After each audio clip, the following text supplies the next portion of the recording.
Welcome, folks. Welcome. Thank you for coming. My name's John Wallace. I'm the Director of the Centre for Science, Math and Technology Education. And this is the second year of our forum series. And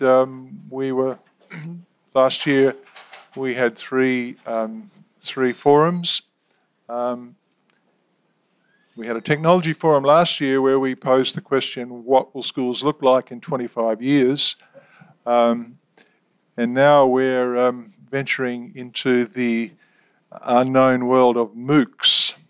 Now a MOOC, I'll give you my layman's understanding of what a MOOC is. It's a massive open online learning forum. And basically there's open access to a MOOC. People can access it from wherever they are, and it's delivered at a central place, usually a university. And the University of Toronto is venturing into the MOOC business, and it has, of course, a lot of interesting implications, which our panel will be addressing today. So we have 4 panelists. And they are, from my left to my right, Paul Gries from the Department of Computer Studies. Paul has actually taught a MOOC he's going to tell us how many hundreds of thousands of people there were on the end of the line.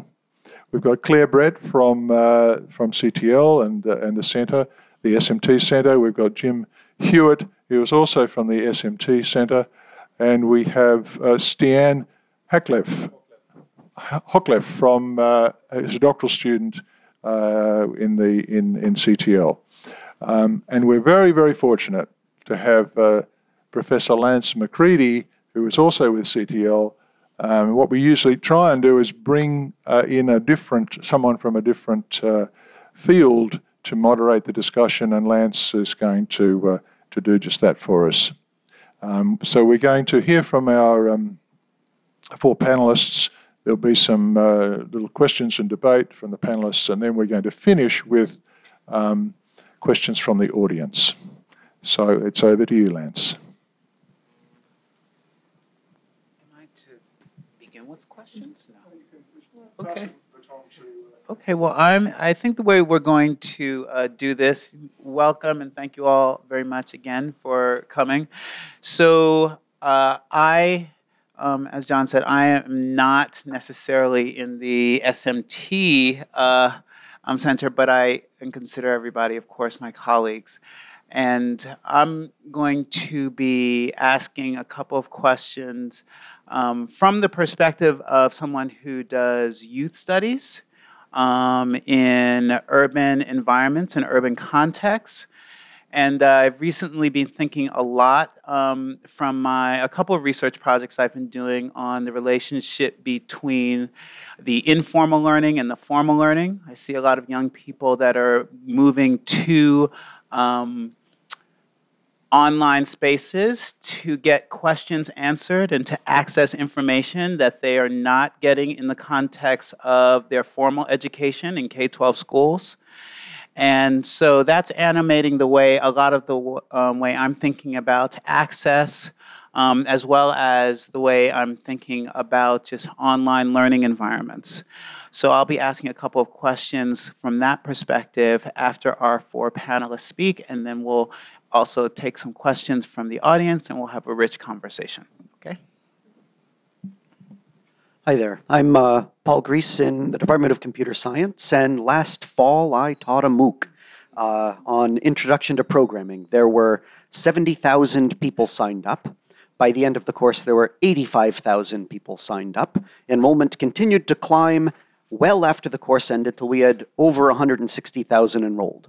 So of the students who were initially enrolled, about 39,000 watched the first lecture. So that means that there were 20-some thousand who didn't even bother. It's easy to sign up. You click a button saying, hey, I'm registered. Of those 39,000 people, about almost 9,000 got 70% in the course, which earned them a statement of accomplishment. But that isn't really a good measure of how many people got what they wanted out of the course. About 20,000 people watched all the lectures. They just didn't bother doing all of the exercises and assignments and take the final exam. So people who take MOOCs take it for a wide variety of reasons, and it's not just to get a statement of accomplishment or a certificate or a merit badge or anything. About 15% of the people were experienced programmers. This was an introduction to programming course. It was a 7-week-long introduction to programming. 1 in 8 were experienced programmers. They were taking it to learn Python, which is the programming language we taught. About 60% of the people who took our survey, at least, were new to programming, and they were our target audience, but that still meant we had a couple of thousand people who knew what they were doing in programming and were just using our lectures to whip through and learn the Python programming language, probably because they didn't like the more static online tutorials or didn't like reading textbooks. MOOCs are expensive. Various estimates that I've heard all range around $50,000 to mount a MOOC. And the reason for that is not only it's more than just the instructor. You need somebody to do publicity, somebody to deal with the audio-visual side of things, somebody who knows a bit about web development. There's the liaisons to work with the companies and make sure that the instructor is happy and that the faculty is happy. There's the lawyers who need to sign the agreements, and there's the teaching assistants. So there's a huge team that goes into MOOCs. This isn't just a person who decides they're going to run a MOOC. It's the whole university that runs a MOOC at the same time, if I may. There's a huge effort going into editing videos. In order to produce 1 minute of finished video, the industry estimate is 1 hour of editing. So that's a 60-to-1 ratio between recording the video and getting your finished 1 minute video chunk. Takes an hour to put together, and we had about an hour of video for 7 straight weeks. We ran a follow-up 5-week course with about the same amount of content. It's just a huge amount of work to put one of these on. It's not to be taken lightly. So there's a big barrier to entry, to participating. MOOCs have been around for 3 years. We're going to hear some lovely controversial opinions on this, on the whole topic. We've been doing online learning a lot longer than that, but MOOCs have really only been in the public eye for a few years now. They're in their infancy. People are just figuring out how to do this. We're just starting to analyze the data. Stian's going to be talking, hopefully, quite a bit about that because he's good at it. I'm not. But my own personal opinion, before I pass the microphone over, is that MOOCs are not a threat to higher education. I think MOOCs are going to help higher education. We inverted our course, which meant that on campus, we have our students watch those same videos, and then they come to class, and we work on problems with them. We give them problems to work on. They work on them in pairs, in teams. We take them up and discuss them. So in a sense, they're doing homework in the classroom. They're studying 3 hours a week for the course with teaching assistants and myself getting help that they just wouldn't have gotten if they were trying to work on these exercises alone at home. So the MOOC, for us at least, has been a huge benefit. We hope. We're doing a study on it. Huge benefit for our on-campus students. And I think that is actually going to be one of the most important results that we get out of this. Once you get past the barrier of that $50,000 entry fee. I think that corporate training is going to be in danger. I think that a lot of people who want to retrain once they're out in the real world are going to find it much cheaper and more accessible and more useful to go and take a project management course in a MOOC, for example, or accounting or economics or an introduction to programming. I think that that's where the real upheaval is going to be. I have no evidence of this yet. We're only a couple of years into it, but I'm going to stop here and pass it on. All right. Thank you. Well, yes, that's really interesting. It's good to start with a concrete example of a MOOC that obviously has a lot of value. I'm going to move the discussion to slightly different places, and I'm going to deliberately make some contentious remarks this evening, because just to get the discussion going. But I think I worry about the motivation behind MOOCs and the extent of their use. And I mean, I think one can also argue that these may be self-limiting issues in the end. But because there's a real sense that what was sort of the incentive for universities entering the market, involving themselves with this, particularly because many universities have not done anything with online learning and then sort of leap into this idea. There was a sort of the notion. It was this notion of openness, and open education and open educational resources are, I think, one of the best things that have come out of the internet. And what worried me for a bit with MOOCs was that this idea of openness was being used as a sort of platform, and behind the platform was a serious financial issue about, can we use this to either export a whole bunch of knowledge from universities like Harvard and MIT and so forth, and we have this massive global market we can use to sort of send our stuff out, our knowledge, and it's done behind this veil of open educational resources and this sort of message about people need, we need to make access to education a better and more available kind of opportunity. And so here's this great opportunity. But I would argue that access and equity are not the same thing, and that this is part of what we're seeing. So, for instance, Udacity's, one of the MOOC groups, CEO, and the Stanford professor Sebastian Thrun recently, and he was one of the most ardent kind of supporters early in the US of this. He quit trying to run courses on MOOCs in the education sphere and has in fact moved, as you foreshadowed, to the corporate sector and use it for corporate training. And he gave a particular reason for the most recent failure, which was a partnership with San Jose University.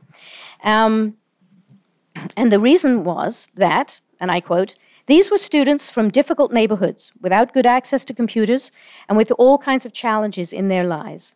It is a group for which this medium is not a good fit."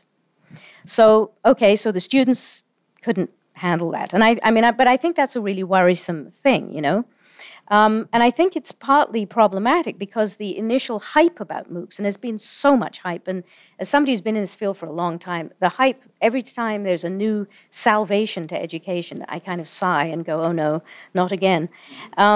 And I think that this financial motivation was hidden behind this kind of idea of we're going to transform global education and bring everyone into the sort of neoliberal light of day through participating in these giant shared online courses. But I know from the research that I've been doing for many years now that online interaction is a tricky thing. Online communities are as complex and diverse and prone to issues of alienation and prejudice as any face-to-face learning situation, and often worse. And they require a lot of support and thought to run well. And I think that we don't have enough research understanding of this yet, but of course everything always proceeds in advance of the research. But I know we're trying to kind of catch up, but it started first. And I think it also has been muddying the waters around what the real value of open educational resources are. So could MOOCs work? Well, I think, Clare, we have a really good example of one that does, and I think there are many really interesting ones that U of T's put on recently that lots of people have really, really enjoyed.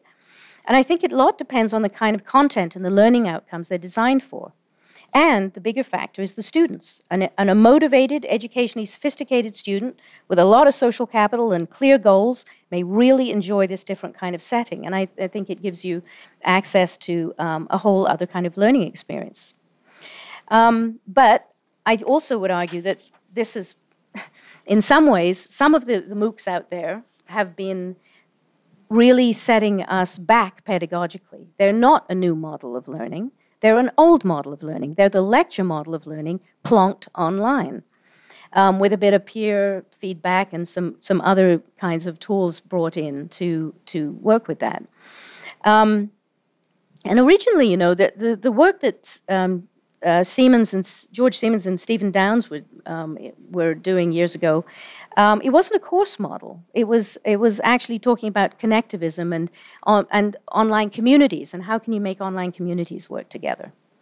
So I would like less of the sort of fanfare and drama around our new educational solutions, and a lot more research and a lot more look at who is this good for and why. And you know, I'll just leave it at this. My last statement would be that I really think public universities should be dedicated to supporting the public good, and in the increasing focus that's happening on the financial imperative. And it's not that I don't understand why, but I think we have to really watch that line. MOOCs are just the latest example of that. They make us often lose sight of that fundamental value, and I would argue that we need to really keep that in mind. Thank you. Thank you. Hi, everyone. My name is Jim Hewitt. I do research in CTL on an environment called Pepper. Clare and I work together on it, and we're very much interested in distance education and online learning, and we run a number of courses ourselves, and so that's where my perspective often comes from, the perspective of online learning theory and how things work.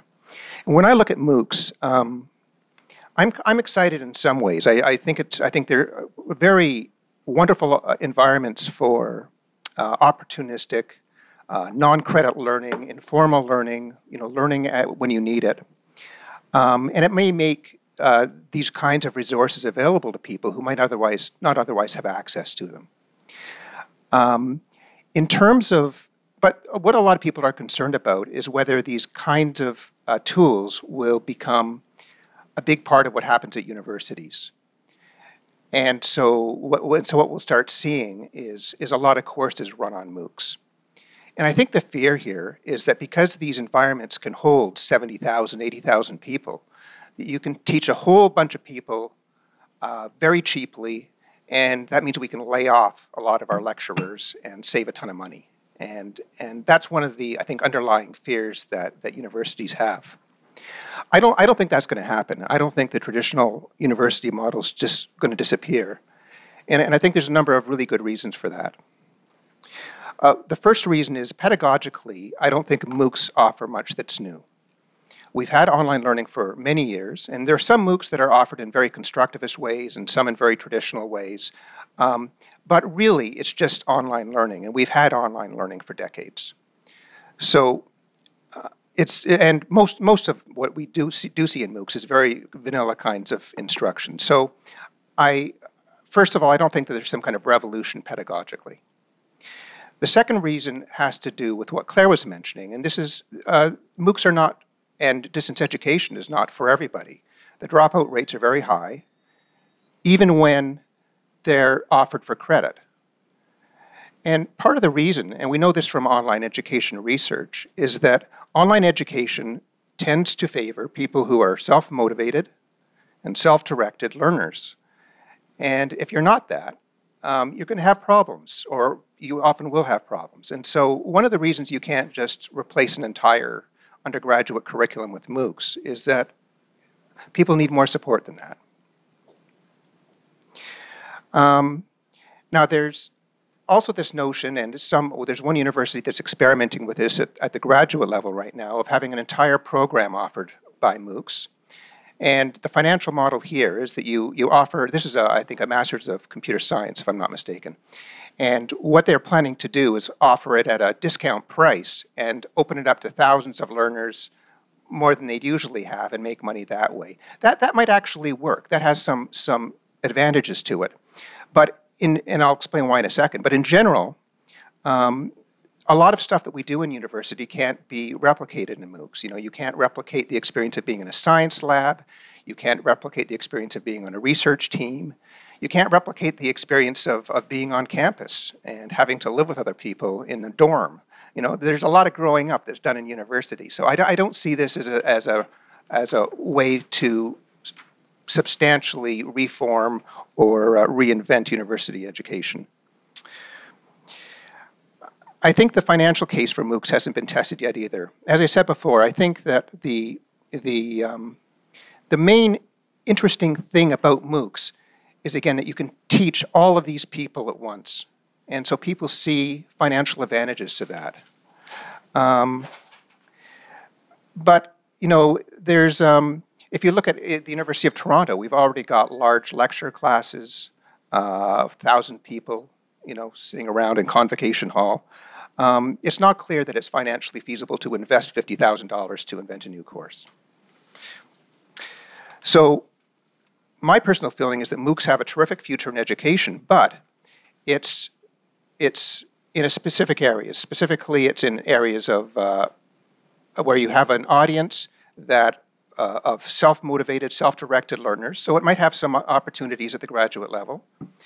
Certainly in business for workplace courses, that could be another use. What they're doing now with open, informal learning for people who need information that's beyond the university, I think that's a good use for them. But I don't see them having much of a having much of an impact on reforming undergraduate university education. Thank you. I'm Stian Håklev. I'm a PhD student in CTL, and it's a very interesting topic, and there's just so many different ways in which you could discuss it.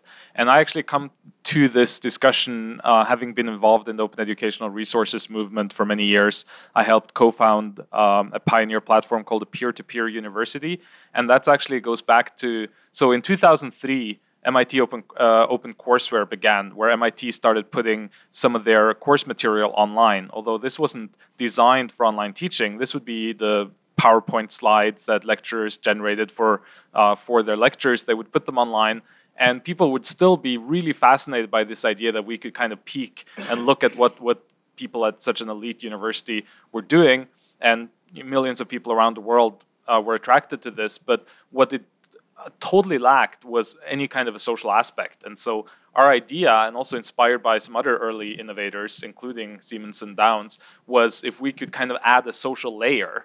And as a small network of volunteers, we didn't have the resource to spend $50,000 to create these resources. But already back then, there was a lot of really high quality material out there.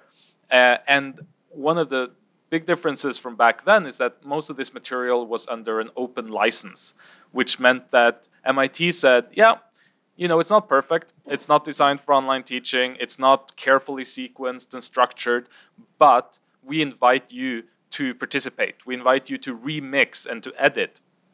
And so we could go and say, hey, here's this really great video from this course, and a TED Talk here, and an open access journal article here. And so we're going to sequence it into playlist, and then we're going to bring together a community of people around that, and we're going to learn together. So it's a virtual study group, right?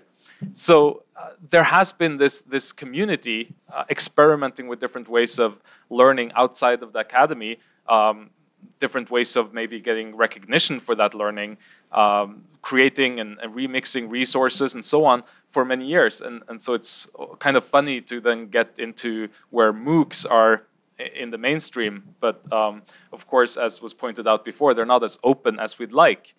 They're more open as in the Open University, which has, you know, more than a 50-year history of being a university that doesn't require any prerequisites. You don't have to finish high school, and you can do it at any time from anywhere, right? In that sense, and that is a long-established meaning of the word open education. Open university-inspired institutions around the world, like the mega institutions in India and China, it's open in that sense, but it's not open in the sense of open software, open content, and open licenses. Now, the kind of sad thing, though, if you look back, and I've been at conferences where, for example, George Siemens laments this lack of openness, but the sad truth is that we never really took advantage of that openness.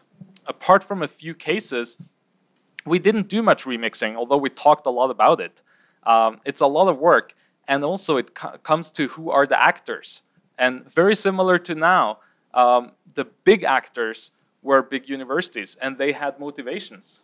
And those motivations weren't primarily altruistic, right?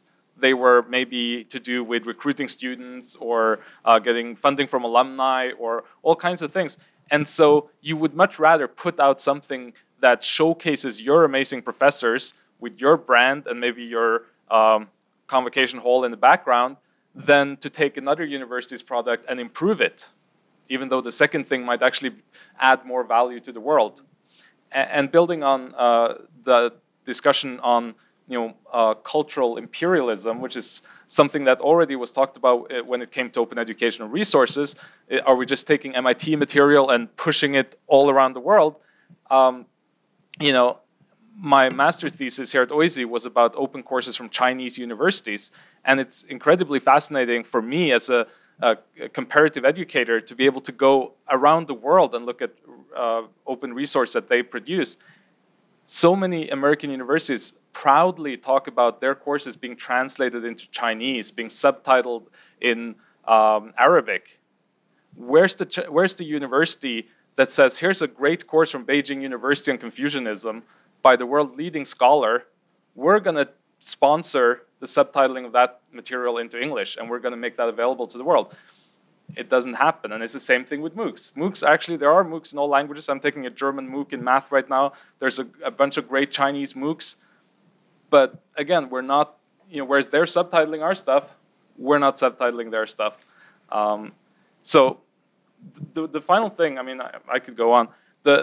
Talking about pedagogy and the relationship to undergraduate education, though, because there is so much written about MOOCs, and there is so much romanticizing the traditional undergraduate education and the brick and mortar institution, right? I've seen op-eds by professors who say, I want to take my undergraduate students in a canoe trip on the Amazon so they can learn about biological diversity. And well, that sounds great. I went to U of T Scarborough for my undergrad, and that's just not the world, right? The world is Con Hall. The world is 1,200 students. And as someone said at the conference, beyond the third row, it's all distance education anyway, right? It's not that situation we're living in. So what I would say is that we need far more focus on research and pedagogy in undergraduate education at all levels. And I came to OISE from UTSC wanting to learn about, wanting to research higher education pedagogy. I'm right now doing my PhD on higher education pedagogy at OISE, one of the world's premier research institutions in education. I did not find a single course that taught me about instructional design for higher education, theories of learning for higher education. I didn't find many professors who are looking at that. And at the same time, in curriculum and teaching support and innovation in Robarts, they have lots of experts who are helping professors to teach better, right? But there's very little connection. There's all these professors now who are doing scholarship of teaching and learning, who are interested in researching their own classes, right? And they're trying to find people at OISE to collaborate with, and they're not necessarily finding them. So at the same time as we're researching MOOCs and we're developing theories and we're playing with this massive data that we get access to, we should really also look at how we as education scholars can contribute to the university that we're a part of. I'll stop there for now. Well, that was a lot. Thank you. For somebody's not maybe I'll just throw out one question, and we can open it up to the audience, and we can just move back and forth. I had, I guess one. So I see some of the comments revolving around questions of researching sort of the pedagogy and actually figuring out what's going on with in the teaching of MOOCs. So that's one set of questions, and that we haven't really put a whole lot of resources, I guess, necessarily from some of our research units that you would think would be doing research on that, are not necessarily taking that up. There's another set of questions about, I think, basically, do MOOCs sort of reproduce and or mirror various kinds of social inequalities and imperialism? And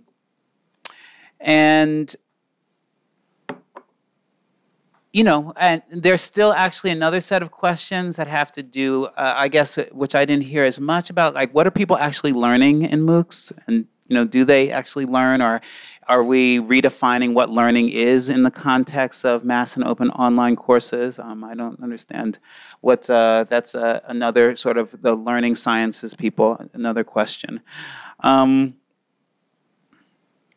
So I guess I'll ask, I'm very interested in questions of participation, and I still am trying to get a sense of who or the kinds of targeted audiences that MOOCs are supposed to be aimed at, and whether or not, I'm still unclear about whether or not they are supposed to be and somehow contributing to the democratization of education, or in what sense. I think there's no one answer to that, but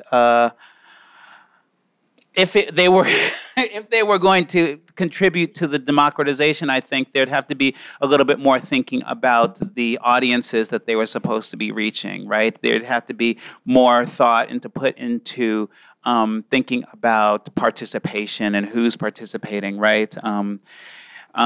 If are things like the number of people that sort of drop out, is that meaningful? Are the demographics of who participates in them, is that meaningful, or is that something important? I think those are the kind of things in a question around democratization that we'd have to take up. Wow. Is that one of those questions? After the 40 questions there. I mean, I think there is an intention to want to democratize. What I think my concern with that is that it's this confusion between access and equity, and that just being able to get into a course and take the course, you're not necessarily going to get the people who really need to be there. And that's what happened in that San Jose example I gave. It's that, it only works with certain kinds of people. Now, it doesn't mean it's not useful, because of that, but it's not going to do the other thing.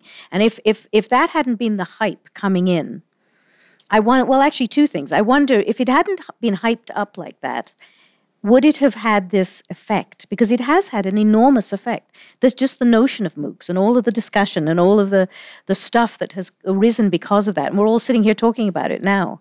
So it's not new pedagogy. So what is it? So it's triggered something. And that is always a good thing, because it means that we're talking about something, and it's not like we've solved all the problems around online education or equitable access either. But it does kind of re-raise them again. I don't know. Somebody else. So we hear a lot of dumping on the pedagogy of MOOCs, and as I mentioned, like, there is definitely, I find CMOOCs very interesting. I find a lot of other community-based approaches very interesting, but there is a lot of diversity among MOOCs as well. So just as an example, I'm really, really bad at math, and yet I'm doing data analysis and all kinds of stuff, and I'm clicking all these buttons, and I don't always. I want to understand conceptually deeper what happens, especially social, stats for social science is basically going to SPSS and checking the 3 buttons you're told to check and writing down the p-value. But I'm not happy with that, right? So I've for a few years been thinking that I really want to understand better the conceptual. And that's, I'm a PhD student. Very privileged, but where do I go to do that? There's not necessarily an obvious place for me to go there. And I actually came across this German MOOC, as I mentioned.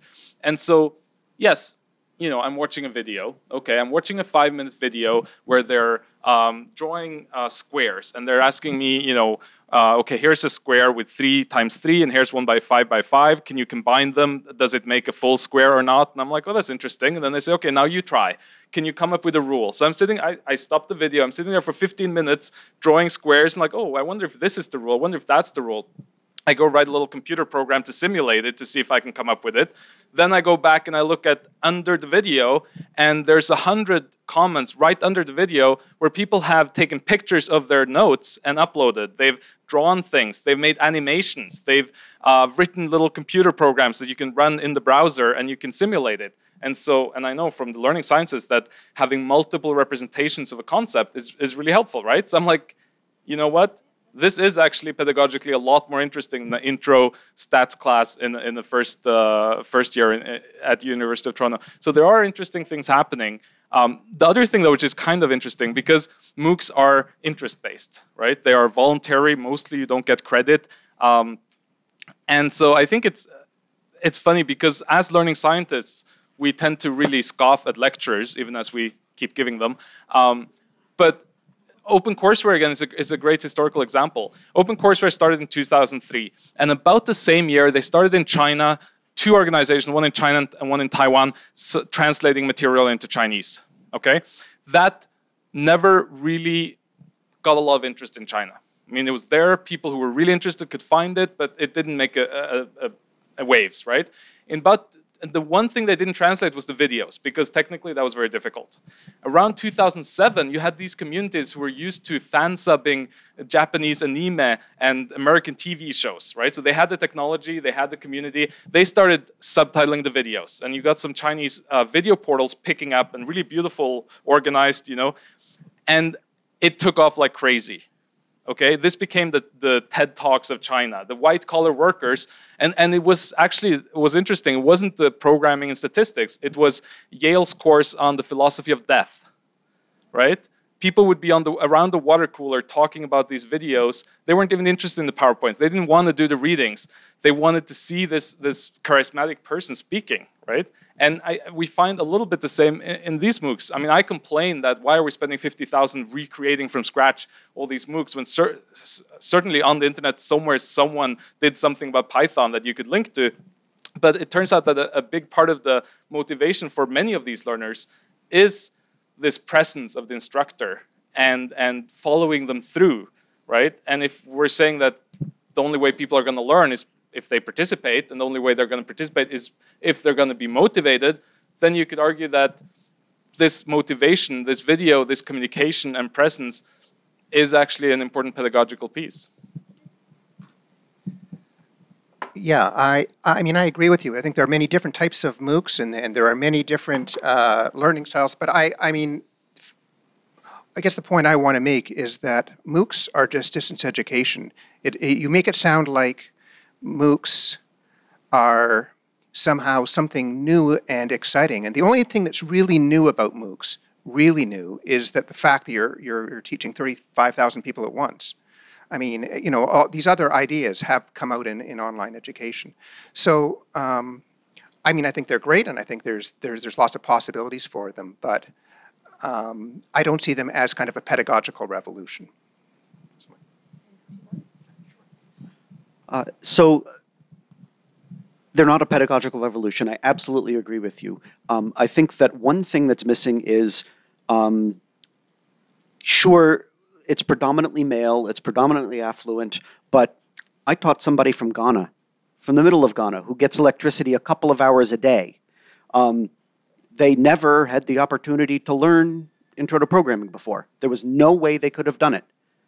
And here they are, they go to the internet, they can watch my MOOC, they can hear the videos that my colleague and I made, and maybe just that person alone was worth the $50,000. And I think that, yeah, sure, there's a huge percentage of people that have access to all sorts of things. They could have taken an online course and paid a little bit of money for it, but there's also thousands of people who can't afford $5 to sign up for an online course. Yeah, I'm also wondering, I'm a little uncomfortable with some of the ways we're using the verb to teach. Like, what is, I mean, is teaching really, I guess if you upload a video of yourself and somebody watches it, are you teaching them? I guess, I mean, it kind of helps to redefine what does it mean to be a teacher and who's teaching and who's learning. in that sense. I don't know. I'd like to address that actually, if I may. So yeah, the videos are part of it. Every couple of minutes, a multiple choice quiz question pops up. The video pauses. The student has to answer it. But then there's the discussion forums where thousands of the students are posting questions and answering each other. They're forming study groups on Facebook and on Google, and there were discussion threads that I couldn't read because I didn't recognize any of the symbols because they were in some, I still don't know what the language was. And so there's all these online communities forming around the material that I posted. Now, am I doing the teaching? I don't know. But there is learning going on in all of these languages, in all of these cultures, and they wouldn't have happened if Coursera hadn't hosted this particular course. Yes, but isn't that's what I mean. There becomes this real slippage in between, like, I mean, what am I doing as a teacher? I mean, or what is, the fact that learning is going on, that sort of makes sense, and I understand that. Whether or not I am doing the teaching of this, or it kind of makes, you know, it doesn't, it kind of redefines some of what the role, I mean, and obviously a lot of online learning and distance learning does, right? But I'm not comfortable with all of those ways, right?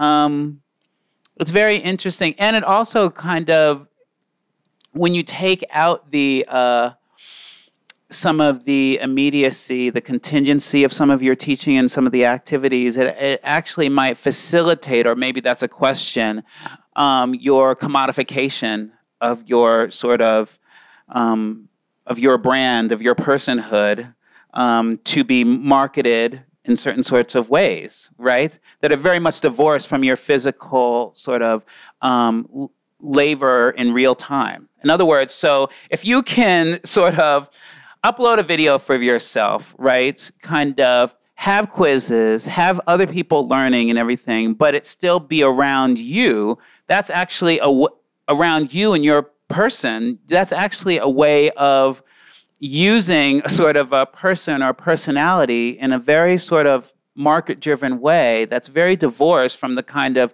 way even that, for instance, you might get paid to teach a class and have to be there and sort of interact with people in real time. I'm not really sure what the sort of implications of that, but it made me think, I mean, when you really try to talk about dollars, even, like, why does it cost like $50,000? Will it cost $50,000 to mount a MOOC every time that you mount the MOOC, or just to sort of to establish the MOOC? So to even say that, so the sort of value of it comes not just not from the initial, but of course, if you continue to get people to kind of sign up or take it. So even the cost of it, we don't want to be misled by sort of a number like $50,000 sounding like a lot, when actually the university is able to recoup that, or whoever is able to recoup that relatively quickly, right? So it's not actually that much money. Recoup it how? Well, I mean, by charging people to actually take the MOOC. But we don't. They're free. Well, but that's not necessarily maybe we should talk about that. So I have an answer to my question. Yeah. Okay. I'm being provocative here. If you think about $50,000 as an advertising budget, I reached 39,000 people who watched the first video for $50,000, just that first time I offered the MOOC. And then we offered it again, and I got another 40,000, 50,000 people. So there's tens of thousands of people who have experienced the University of Toronto. They've seen the U of T splash screen every video, and $50,000, you know, that's not a whole lot of money for reaching tens of thousands of people, right? And maybe we're getting students coming as a result. Is it unrealistic to think that the university might say, hey, we are reaching 10,000 people, and TD Bank is really interested in reaching 10,000 people too. So now let's not just sort of splash the logo of U of T up there. Let's splash the logo of TD Bank up here. And now TD Bank is reaching, 50,000 more people that they weren't reaching before, along with U of T. And that's not, to me, very far from a very far-fetched scenario, given the drive of so much of the grants and things that we're getting to partner with private industry. Like, we're always being encouraged now in so many of the grants that opportunities that we get, if any, at least in education, if we get any, they're always asking us to sort of partner with private industry and to sort of demonstrate how we're making a difference. So I can't see, I have a hard time believing the same way that sort of a number of sort of social media platforms have quickly become sort of the environment for a number of different advertisers. They're always sort of various apps that are being created where people are trying to escape that, but just as quickly as they're trying to escape them, sort of the different corporations are infiltrating them or making it logical that they should be there anyway. Right? So I just have a hard time believing that if something that has the power to reach this many people is purely going to kind of stay within sort of the marketing of just sort of the university, divorced from, and even in doing that, it can't be divorced from. Anyway. So we did partner with a private company. We partnered with Coursera because they're hosting our course. The university didn't go into this thinking they're going to make a ton of money out of it. They went in thinking, let's explore this. We have no idea whether it's going to be good or bad or what kind of long-lasting implications there are going to be, but other people are doing it. It's getting us a little bit of name recognition. We're going to learn about this by dipping our feet in the water with 5 courses and wait and see what happens. In the meantime, Coursera is trying to figure out how to monetize all of this. That's their job.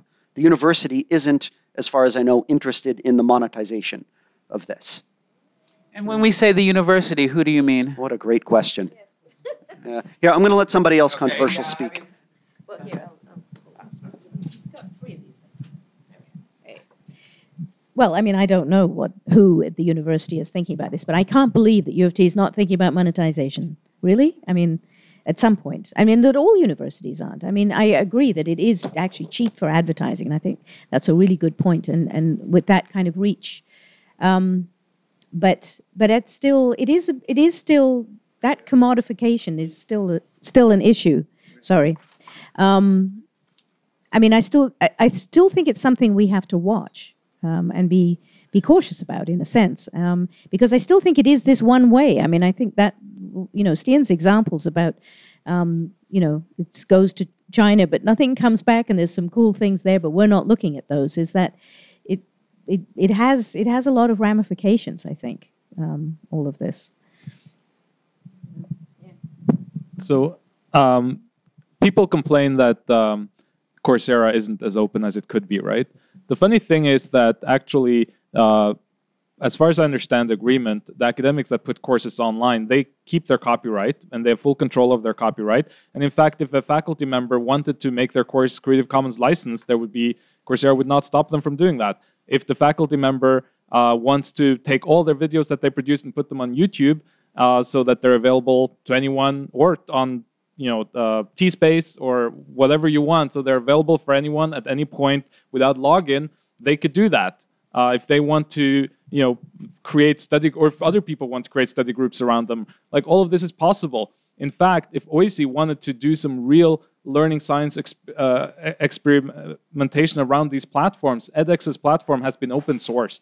And so we could actually quite easily run a separate copy of that entire platform at the server here at U of T, where we would be able to then add functionality and say, hey, we want people to talk to each other, we want people to share things, we want to structure it differently.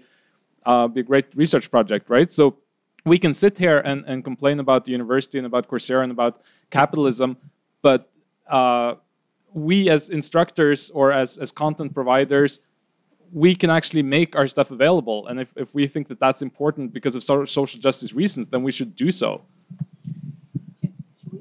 Yeah. I think again, there's another set of interesting things where, again, democracy becomes making information available. And I just don't know. I think that's something that we want to think through. You know, is that democracy making various kinds of information more available to lots of people, more people around the world, right?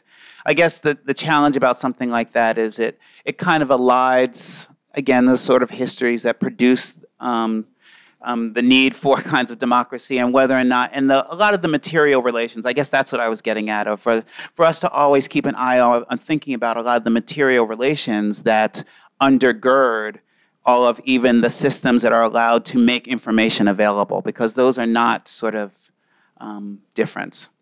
And I don't think that's the same thing as like complaining about capitalism. I think that's like about us like really being mindful and thinking about how all these things are connected. That's what sort of having sort of an interdisciplinary approach is, right? We can think historically, we can think materially, we can think about cognitively learning. These are all connected to something like a MOOC. Okay, so let's have some questions. Yeah. Oh, you just they've got their own. So I was going to say, not all MOOCs are equal, right? So there's the X MOOCs, which are the one-way videos, and the connectivist MOOCs, which are the more about building community.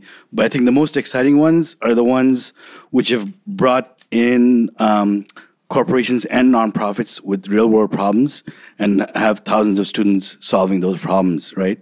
I just want to get your opinion on the potential for MOOCs to solve real-world problems. Well, I think it would be wonderful if we could use any kind of educational platform to solve real-world problems. And I mean, I don't know. I don't know a lot about those. So, I mean, well, why don't you tell us a little bit about them? I just don't remember the names, but I know the subjects. One was a business course, I think, from the University of Washington. The other was a data analysis course. So, organizations brought either a business problem or a data analysis problem to the course. Yeah. Well, I mean, I think that faculty do that in universities too. I mean, in face-to-face courses. I mean, they try to work with communities in different ways. I mean, I don't think that's unique to that. But the potential is really cool because it could be much more global than that. Yeah, I think one great potential would be to connect the MOOCs with the citizen science projects that exist, right? So take advantage of the fact that instead of saying, oh, we have 50,000 people, so we can't give everyone as much attention as we'd like to, say, wow, that's an amazing opportunity. Why don't you all go into your communities and, use sensors to measure water acidity and take pictures of social injustice and translate for us articles from the newspapers about the topic that we're just reading about and, post that in some structured way, because the Coursera discussion forums, unfortunately, leave a lot to be desired. But there's a lot of really great ways in which that could have been organized, where it's like, wow, this is actually much more than we could have gotten from a course with 30 students in an elite institution. And we're just beginning, I think, the problem is that these big corporations, that edX or Coursera, they're producing a huge amount of MOOCs, and so their platforms are fairly streamlined towards one model. I think more people need to start experimenting with their own platforms, and maybe edX could be something to build on. Maybe Canvas Instructor is another open source, and there's where we actually start building our own pedagogical structures rather than just putting it into something that's predefined. There is also, I mean, with some quote-unquote real-world problems, there is also one of the limitations I see of MOOCs is that their strength is, maybe the sort of reach that they get. That's what we've been talking about. One of the limitations is that they're still formal. There are lots of formalisms associated with them, at least for a lot of, for instance, two examples. One, of course, they're trying to figure out how to engage more sort of traditionally marginalized or disengaged youth and sort of using sort of online learning. And one of the things that turns a lot of youth off to various kinds of online learning environments are the formal aspects of them, right? Youth are learning online all the time, but they don't want the sort of constraints that are put on by a course, or they don't necessarily want to, they want to have a connection with somebody that's not actually through a university or a formal institution. They actually want to be with somebody who they can relate to that's not necessarily. So I'm not sure where I was going with that, but it's just sort of an interesting, I don't know, it's just an interesting sort of constraint. So in terms of thinking about quote unquote real world problems, sometimes some of that formalism may work against sort of the spirit of solving, right? Or doing some of that stuff. There's certain things that, for instance, if I tried to send formally a student to kind of learn about it or to deal, I'm thinking about, I just had a presentation in a class where a student was talking about something really different, like learning about transitioning. This was a trans student learning about transitioning, reading these blogs on Tumblr, but really came to the conclusion that part of the reason why that he and other people are interested in these blogs is because they're not formal. They're kind of what people they identify with. They're not, so some of the solving of real world problems, it's interesting to think about whether or not that can be quote unquote socially engineered or sort of orchestrated. I have no doubt that there are a lot of tools online that will contribute to that or that can help people bring together. The question is whether or not that can happen in a really sort of rich way through a more formal sort of MOOC environment. I don't know. I mean, I guess that's one of the things we're talking about, right? We're trying to figure out. Well, I just can't imagine that kind of thing happening well with 60,000 people. I don't know. I mean, I think there are online things that you could do where I think some of that could happen. But I think it's challenging doing that kind of, pretty delicate do we know what there. Do we really know even like what, I mean, this is part of the research thing. Do we know what we can accomplish with 60,000 people in terms of an action or, I mean, we know that like 60,000 people sign up and 20,000 like drop, but do we know in terms of, this goes back to sort of the learning or what action, how would we go about thinking about what's possible for us to quote unquote change or have an impact on beyond just counting who's participating in it?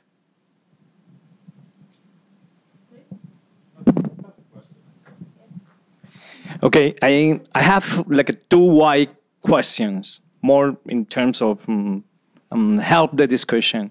So the first wide question is why MOOCs are so popular?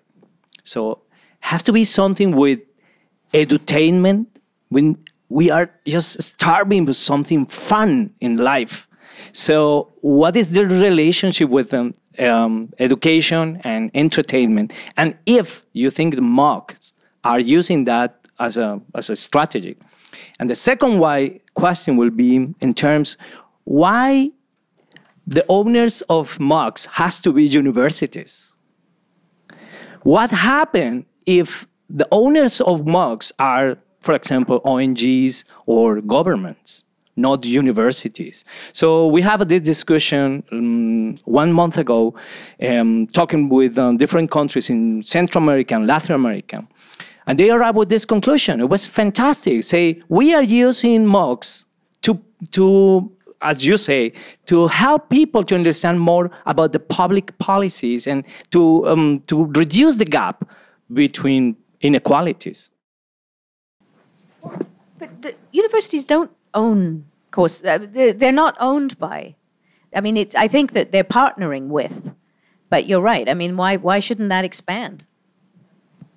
I think the thing that people find interesting about MOOCs is they say, we taught 70,000 people with this. And it's the number that impresses people more than anything else. Well, size matters. So some of the big MOOC platforms like Coursera and edX are, especially Coursera, are explicitly elitist.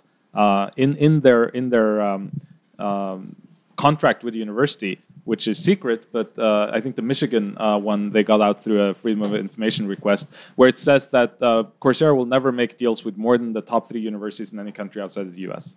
right? So they're very, very explicit about it. It's a luxury brand, but there's more and more of these different MOOC providers springing up. So this German one that I was looking at, they work directly with professors, and they have funding, and they say, here, we'll give you money to do this course. And it doesn't matter if you're at a not elite university. Maybe you are really charismatic and you have a great special topic that you want to share. And the good thing is that now there's more and more of these course aggregators springing up. Right? Because initially you had to be on Coursera because that's where people would go to look for courses, or edX. Now people go to places like Class Central, and they will actually list courses from Coursera, from edX, from Blackboard has a MOOC portal now, right? And so it becomes much more possible for people to try out different platforms, and there's courses by individuals, by NGOs, probably by governments, by companies for sure. So there's more diversity. Thank you. I want to just add one thing to Claire's argumentation about the.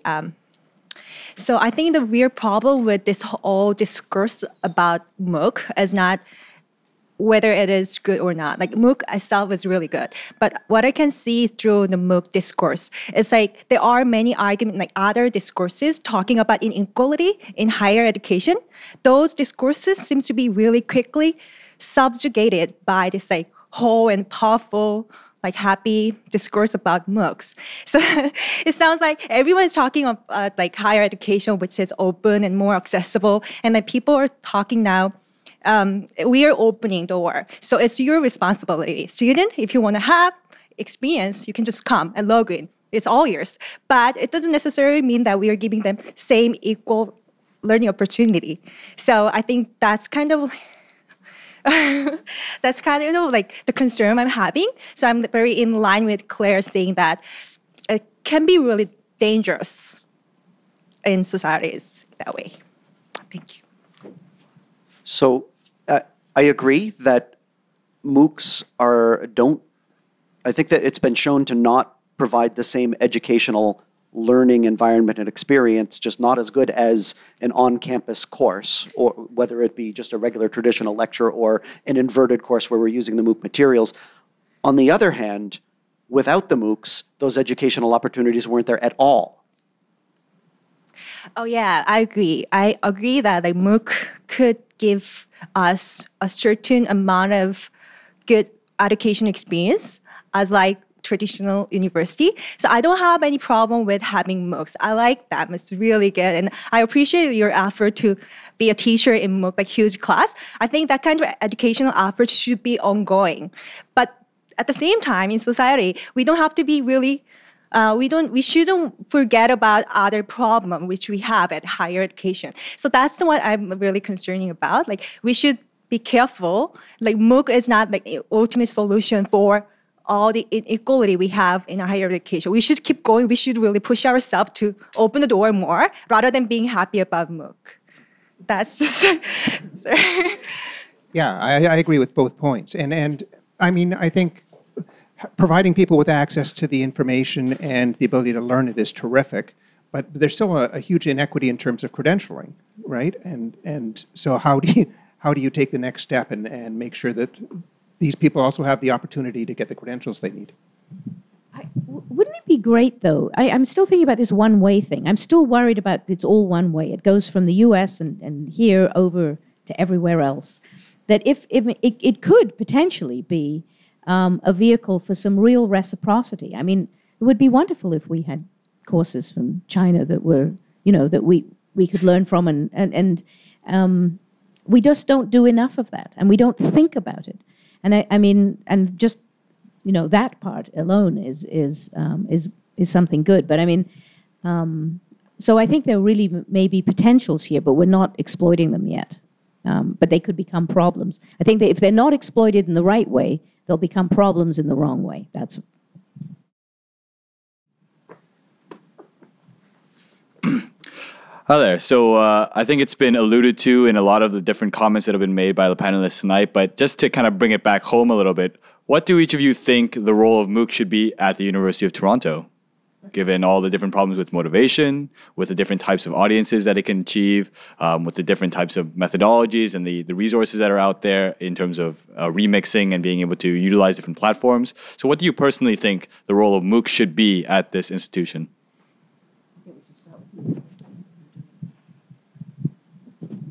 So yeah, I'm doing it, yes. But what I'm doing is I'm running the MOOC and letting tens of thousands of people take it. But for me personally, the biggest benefit is that that has allowed me to flip my classroom.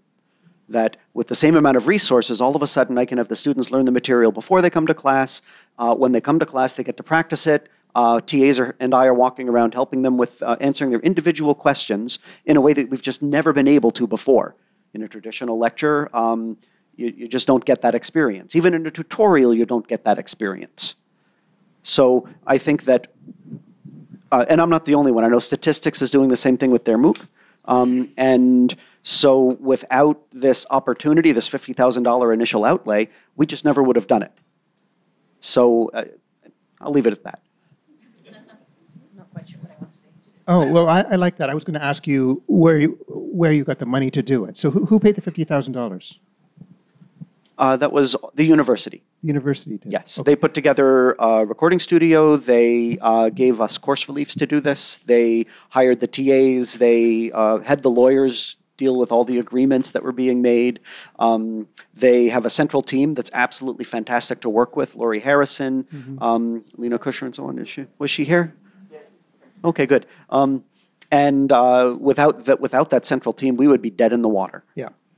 Well, I think that's a terrific use for it, is the flipping. Now, my comment was going to be, well, you could have done all that without the MOOCs, but it was $50,000 outlay that made that possible for you to make all those recordings. So I wonder what the university's motivation was for giving you the $50,000. They didn't give it to me. I was just paid to do this instead, right? So, and it wasn't all of the $50,000. I got two half courses off from my regular teaching load. So what the motivation was, they wanted to explore the space. That was what most of the discussions early on were about. We have no idea what we're getting into. Let's find out. Well, I mean, like one answer to the question, so a number of communities have mentioned that credentialing is a huge barrier to social mobility in Canadian society, right? And especially sort of newcomers coming from.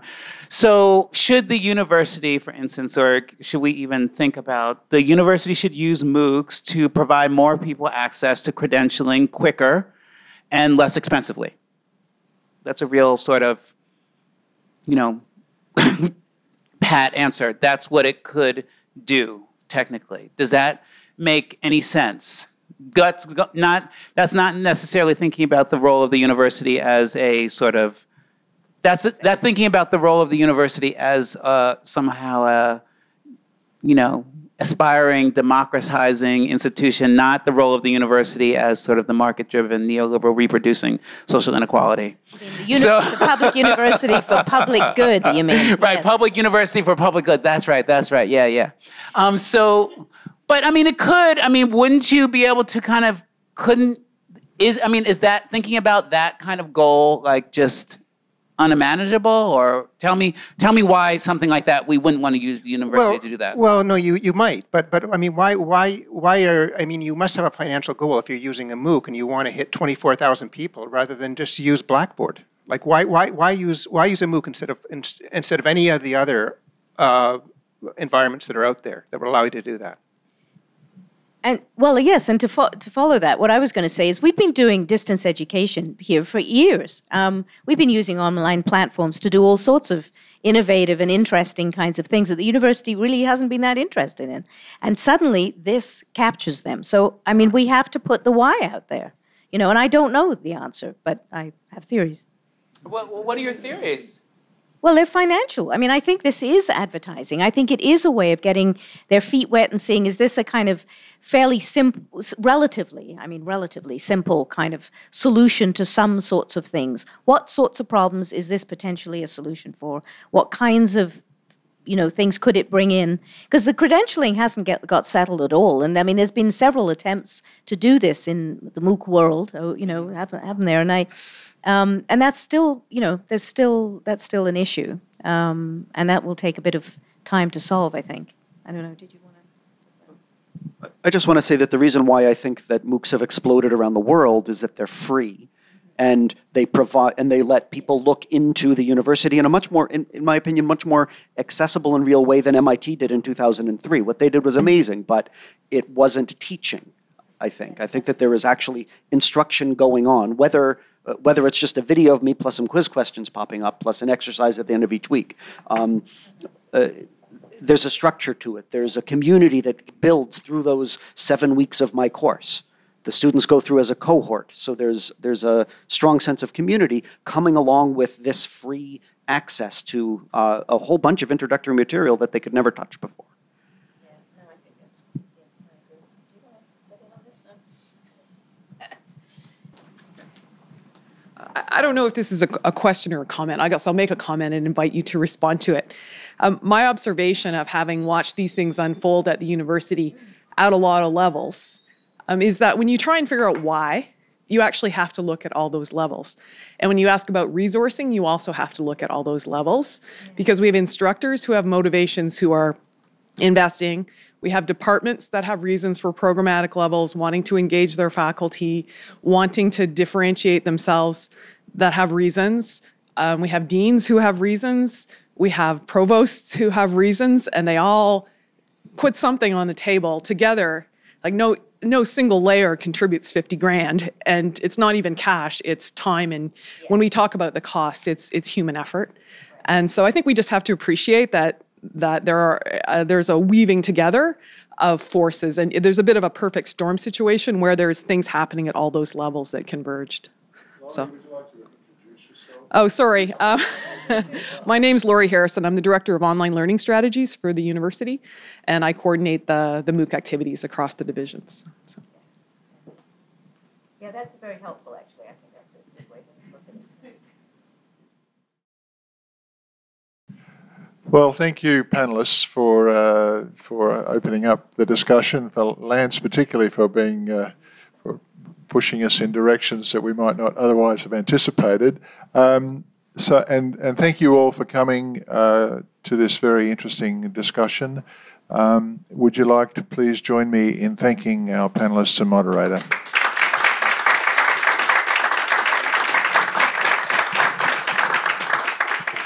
Thank you all. And please look out for our next forum next year in math science education. Thanks a lot. Bye.